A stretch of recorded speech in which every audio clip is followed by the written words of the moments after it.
We have Dr. Mary Abed. I hope I'm pronouncing your name right. She's the Chief of Cardiology at the Jersey City Medical Center, which is an RWJBarnabas Health facility. And Dr. Abed, she's the Chief of Cardiology, as I said. She trained at NYU Medical Center, and she was recently appointed to the Cardiovascular Health Advisory Panel for the state of New Jersey. Now, heart disease is often thought of only as something that men get, right? But the truth is that it's the #1 cause of death for men and women in the United States. And over a third of women die in the United States. A third of women who die in the United States are killed by heart disease. Well, older women have higher heart disease death rates than older men, and more women die of heart disease each year than even breast cancer. So, one of the reasons is the funny symptoms. So that's why we want Dr. Mary Abed, the Chief of Cardiology from the Jersey City Medical Center, to talk to us today about symptoms of heart disease that you should not ignore. What exactly is heart disease, Dr. Abed? Well, thank you for having us on today, Dr. Perry. I greatly appreciate the opportunity to reach out to the community. So when we talk about heart disease or cardiovascular diseases, we're talking about 5 diagnoses that encompass the whole thing.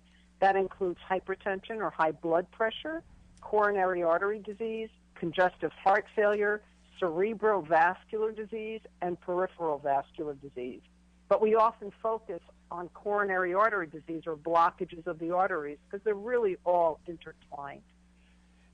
And Dr. Abed, it's one of the frightening things. Everybody talks about. What if I get a heart attack or something? So, what is heart disease? What is it that is actually happening, and how do you know if you're at risk for developing? Let's first talk about coronary heart disease. So, coronary artery disease or coronary heart disease is the result of blockages or plaques forming in the vessels that obstruct flow to whatever organ. Today we're going to talk about the heart. It could be the brain. It could be the legs, where there's blockages of the vessels that obstruct flow to those tissues. So when a vessel closes off, that is what a heart attack results from. What puts people at risk is, I'd like to break that up into 2 categories, a modifiable risk profile and those that are not modifiable or unchangeable. So age, gender, and family history play significant roles in the development of coronary disease, and those are the risk factors we really can affect. If you're lucky enough to live long enough, your risk of coronary disease increases. But more importantly are the modifiable risk factors, those that we can affect change. And that includes high blood pressure, diabetes, high cholesterol or hyperlipidemia, a sedentary lifestyle, obesity, smoking, and diabetes. Those risk factors we can affect and hopefully lead to a change in the incidence or risk of developing heart disease. I'm very happy that you didn't mention Patsy's Pizza in there because I love it so much. Do we have to give up pizza to keep our heart healthy? I love it too, but I will tell you it's not the best food for us.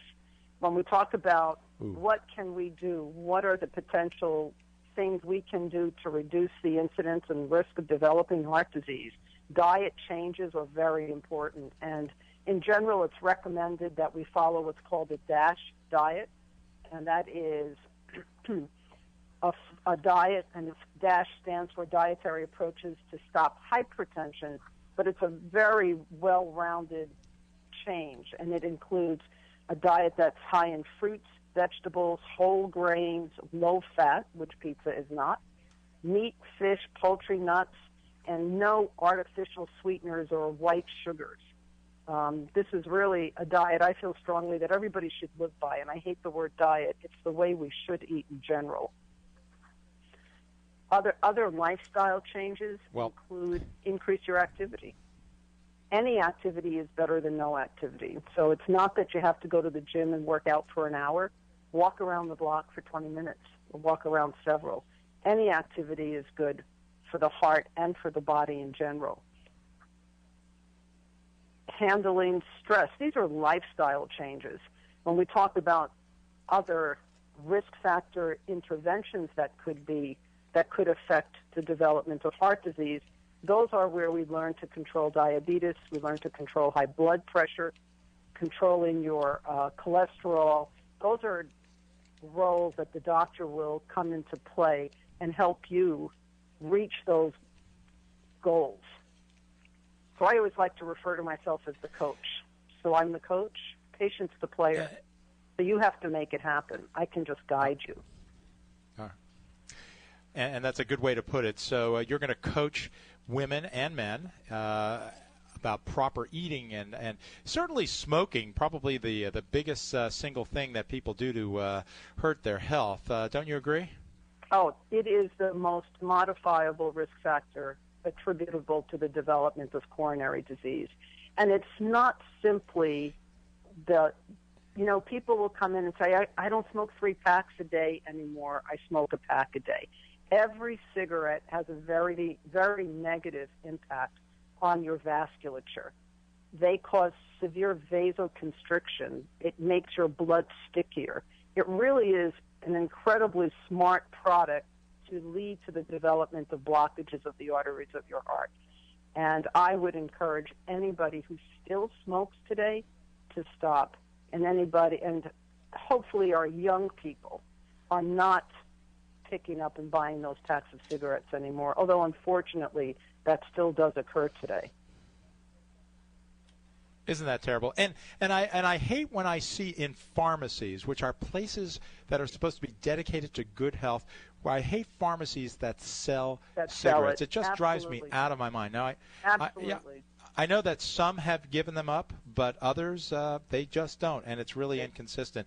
I just want to introduce you again, Dr. Mary Abed. Have I pronounced your name correctly, by the way? Abed, sort of like tomato versus tomato. So Abed is how the kids would call us when we were growing up. All right, Dr. Abed. Well, we can pronounce it any way you want. Well, she's the chief of cardiology at Jersey City Medical Center, and Jersey City is an RWJBarnabas Health facility, a growing chain in New Jersey that consists of so many great hospitals now: St. Barnabas, Jersey City Medical Center, Robert Wood Johnson in New Brunswick, and many, many others. And as we go through this year, we're going to have many guests from the different hospitals in the RWJBarnabas Health system. All right, so we're talking about heart disease in women tonight, and honestly, most of my audience, I would say probably about 70 to 80% of my audience is women. So very important for you listeners out there to hear what Dr. Abed has to say. So let's talk about some of the warning signs of heart disease that women may overlook, because I know there's a difference here between men and women. Well, there is a difference. I think some of it has to do with women's, and I will not exclude you completely in my discussion because it does apply to men. But I think women have been multitaskers for a long, long time and often avoid or attribute some of the symptoms that are from the heart to other things. Shortness of breath. Many women will come into my office, but I'm gaining weight, Dr. Abed. I'll say, but you've weighed the same for 2 years, so why are you more short of breath now? A change in your ability to do the same activity. So you climbed a flight of stairs in the past, and now you find you can only do a half a flight before you get so winded that you have to stop to catch your breath. Sometimes it's pain in your back. Sometimes it's nausea. But if you get nauseous only after you've done an activity, that should start to strike a bell. Why is it only happening when I'm doing something and not when I'm sitting and relaxing? Sometimes it's dizziness or a period of lightheadedness. There are many symptoms that could be attributable, but don't ignore chest discomfort. And I don't want to say chest pain because often people will say it's not pain, it's a discomfort. And especially that develops when you're doing an activity. I often will ask them, why do you think it only occurs when you're active? So that's a good question. And I wanted to ask you, because we've got about 1 minute, a little less than a minute left. So let's say someone has that severe, all right, you don't want to use the word chest pain, but crushing pain in the chest. What should they do? Should they call their doctor, stay home, hopefully it gets better? What's your recommendation? My recommendation is that you seek medical attention. if your risk, the 22-year-old who gets chest discomfort is not a diabetic smoker, may not have the same risk indication. But if you're in your 50s and you're a smoker, diabetic, hypertension, and you get crushing chest discomfort or pain, call 911. Let us tell you that is not the problem. And because time is muscle. Absolutely. And that is the sage advice for the day from Dr. Mary Abed, the Chief of Cardiology at the Jersey City Medical Center, an RWJBarnabas Health facility. I want to thank you so much for taking time in your Saturday evening. And I'm Dr. Arthur Perry.